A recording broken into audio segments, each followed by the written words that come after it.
अगर बात करें सैलरी की, अगर किसी ने जीएनएम किया हुआ है और सैलरी की बात करें तो वहाँ पे क्या जर्मनी में सैलरी मिल जाती है, स्टार्टिंग सैलरी? जो स्टार्टिंग सैलरी है वो आपकी रहती है 3000 यूरो, दैट इज मिनिमम। उस मिनिमम में मैं आपको ब्रेकडाउन क्लियर कर देती हूँ कि अगर हम बात करें कि 2,80,000 रुपए मिनिमम आपकी सैलरी होती है, जिसमें आपकी जो वर्किंग आवर्स है वो 8 आवर्स के रहते हैं। उस 8 आवर्स में आपके वीक डेज ऑफ रहते हैं। दोस्तों, मैं मोनू लांबा लाइव जुड़ गया हूँ एमडी कंसल्टेंसी से, जहां पर आपको जर्मनी भेजने का दावा करते हैं और मैडम से बात करेंगे। मैडम जो है वो दावा कर रही है कि हम यहाँ से जर्मनी भेजते हैं और बच्चों को जो है वो वर्क वीजा देते हैं।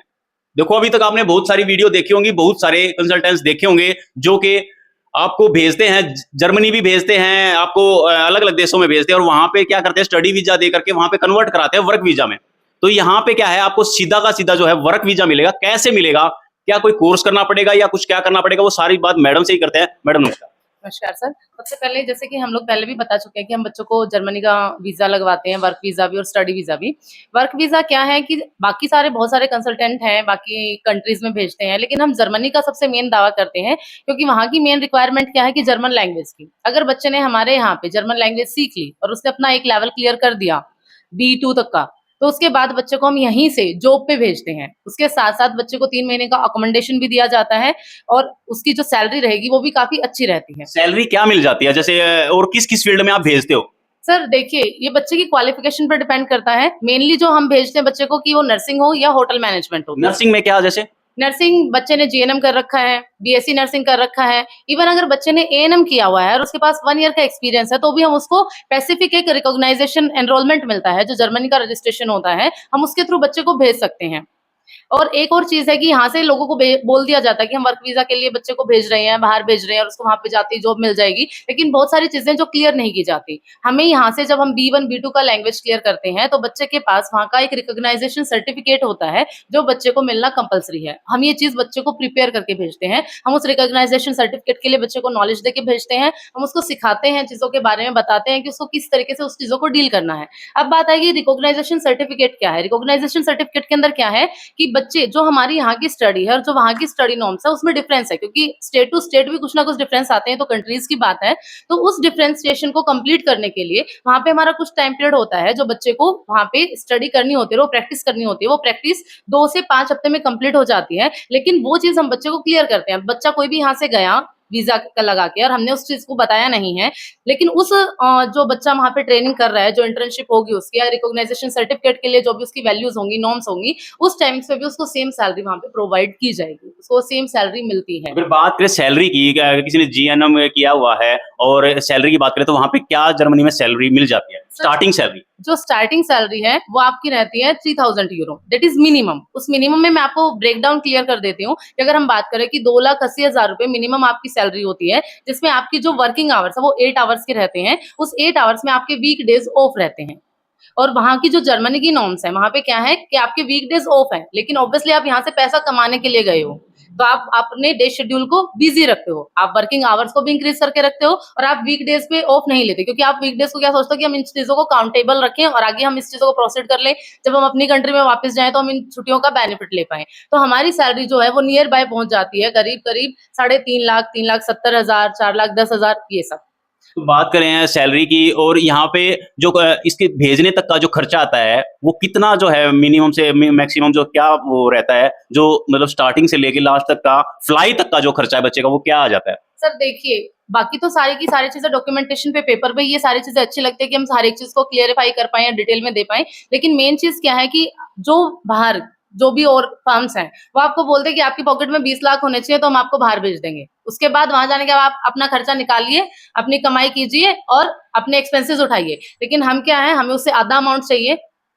मान के जो 10 मतलब आधा अमाउंट हो गया 20 का 10 लाख रुपए, ठीक है। और जिनके पास ऑलरेडी डिग्री है, सर्टिफिकेशन है, होटल मैनेजमेंट है, नर्सिंग है या अदर कोई साइबर का कोई भी डॉक्यूमेंटेशन है, बच्चे ने कोई भी कोर्स किया हुआ है, तो उस चीज के अंदर क्या है, बच्चे को उतना अमाउंट भी नहीं लगाना है, तो उसको भी और 30% कम आ जाता है। जो खर्चा जो है वो 30% तक और कम हो जाता है कि 10 से भी और 30% कम, तो 7 से 8 लाख। तो मान के ये जो 10 लाख रुपए देने हैं, ये कब स्टार्टिंग में देने हैं, किस तरीके से देने हैं? क्योंकि एकदम से जो पैसा है वो किसी के पास नहीं होता है, तो वो कैसे देने होते हैं और किस तरीके से जो है वो आगे जो प्रोसेस होता है वो प्रोसेस किस तरीके से रहता है? सर देखिए, सबसे फर्स्ट प्रोसीजर जो जर्मनी के लिए है कि आपको जर्मन लैंग्वेज को सीखना है। अब मेन बात आती है कि जर्मन सबके दिमाग में थॉट जाता है कि जर्मन आएगी नहीं आएगी, तो उस चीज के लिए सबसे फर्स्ट हम बच्चे को डेमो क्लास देते हैं जो फ्री ऑफ कॉस्ट है। हम बच्चे को 3 डेमो क्लास देते हैं। 3 डेमो क्लास में बच्चे को 1 से 2 चैप्टर कराए जाते हैं, जिससे बच्चा खुद को भी समझ पाए कि वो कैसे कर पाएगा, वो सीख पा रहा है, नहीं सीख पा रहा है, उसको प्रॉब्लम तो नहीं है। तो सबसे बड़ी चीज तो यही है कि हम बच्चे से कोई उस टाइमिंग्स पर डेमो क्लास, अगर बच्चे को लगता है कि वो कर सकता है और वो जर्मन लैंग्वेज सीख लेगा, तो ही वो एनरोल करे। तो मैं बता दूं भाई आपको, जो आपको अगर जर्मनी जाना है ना, तो जर्मन लैंग्वेज कंपलसरी है, वो सीखनी पड़ेगी, क्योंकि उसके बिना आपका काम वहां पे चलना ही नहीं। वहां पे जर्मनी लैंग्वेज ही बोली जाती है, इंग्लिश में काम चलता ही नहीं। तो उसके लिए सबसे पहला स्टेप है, आपको यहाँ से जर्मनी लैंग्वेज सीखनी पड़ेगी, और उसके लिए आपको 3 दिन की, मैडम ने बोला, डेमो क्लास यहाँ पे ले सकते हो। उन 3 दिनों में आपको पता लग जाएगा क्या आप लैंग्वेज सीख सकते हो या नहीं सीख सकते। हाँ जी सर। और मैडम इससे अगला जो स्टेप होता है वो क्या स्टेप होता है? सर जैसे ही बच्चा जर्मन लैंग्वेज सीखता है और वो हमारे पास आता है, उसको लगा कि वो कर सकता है, तो हम उसको जो भी हमारा फीस जो है वो इंस्टॉलमेंट में जाएगी, कोई भी एक टाइम पे पेमेंट नहीं करनी है।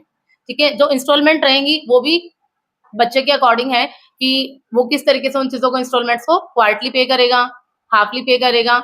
ठीक है, उस चीजों पर डिपेंड करती है। हाँ जी। तो आपका जो साथ के साथ जो है वो प्रोसेस भी चलता रहेगा, डॉक्यूमेंट का, आपका जो आप लैंग्वेज का, और भी जो है वो साथ के साथ रहेगा। और जो पैसे आपने देने हैं वो इस तरीके से वर्क हो रहा है, उस हिसाब से पैसे देने हैं। बात करें कितने महीने में जो है बच्चा चला जाता है?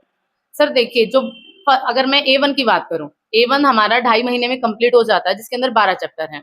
बच्चे को 2.5 महीने के अंदर इनरोल कर दिया जाता है। बच्चे ने A1 का सर्टिफिकेट ले लिया, उसके बाद उसकी स्टडी कंटिन्यू रहती है। A2 लेवल तक बच्चे ने A2 का ले लिया, फिर B1 हो गया। जब तक B2 कंप्लीट करता है, बच्चे के पास उसका ऑफर लेटर आ चुका होता है। क्योंकि उसके साथ साथ जब A1 शुरू कराते हैं बच्चे को, और बच्चा ये हो जाता है कि नहीं, वो उसको जाना ही है बाहर, वो चीजें कर सकता है, उसको लैंग्वेज समझ आ रही है, वो बोल पा रहा है सारी चीजों को, हम भी बच्चे का कैलिबर चेक कर लेते हैं। तो उस टाइमिंग्स पे हम बच्चे के डॉक्यूमेंटेशन को आगे जर्मनी में वेरीफाई कराना स्टार्ट कर देते हैं, ताकि किसी भी तरीके की डॉक्यूमेंटेशन में कोई भी प्रॉब्लम हो, कोई भी नीड हो, तो वो टाइम रहते बच्चे का टाइम वेस्ट ना हो, कि 8 से 9 महीने में हम उस प्रोसीजर को कंप्लीट कर पाए विद लैंग्वेज।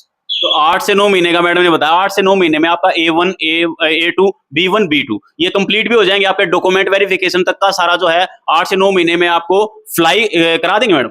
हाँ जी, हम फ्लाई करा देंगे, लेकिन हम फ्लाई तभी करा पाएंगे जब बच्चे मेहनत करेंगे। सिर्फ हमारे कहने से सपनों में उड़ान नहीं भरी जाएगी, बच्चे मेहनत करेंगे तो ही वो अपने सपनों को पूरा कर सकते हैं।